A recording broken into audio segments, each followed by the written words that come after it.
শশা কত করে তোমার? 80 টাকা কেজি। আর লেবু কত রাখবা তাহলে এক ডজন? 5টা 20 টাকা, এক ডজন 50 টাকা। বেশি হয়ে যাচ্ছে কিন্তু দাম। গোলমরিচ কত? গোলমরিচ 4-20, মানে 5 টাকা পিস। হ্যাঁ, লেবুর থেকে দাম বেশি। 2200 টাকা কেজি গোলমরিচ। Good, very good. তারপরে লেবু তাহলে এরকম 50 টাকা ডজন। 40 টাকা ছিল না কালকে?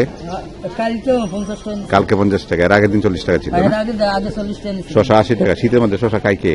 দাম বেশি তো, শশা খায় না। হ্যাঁ, শশা খায় না। লেবু গেলে চকচক করছে। কিন্তু গোলমরিচ সেটা কত বললা? গোলমরিচ কত কেজি? 4টা 20 টাকা। তাহলে কেজি কত হইলো গোলমরিচের? 420 টাকা। আমরা কিনে কেজি 1900 টাকা।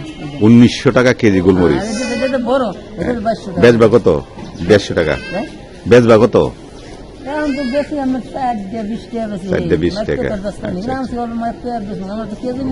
না, মানে 4টা 20 টাকা, মানে 5 টাকা পিস। 2200-2300 টাকা কেজি, 2500 টাকা পড়বে তুমি যেটা বলতেছো, মানে 1900 টাকা কেজি যদি আনো। সবচেয়ে দামি সে না গোলমরিচ, 2200 টাকা কেজি। ওকে, আজকে কতটুকু আনছে লেবু? আজকে আনছো কতটুকু? 800 না 1000? 700 পিস লেবু আনছো। ওকে।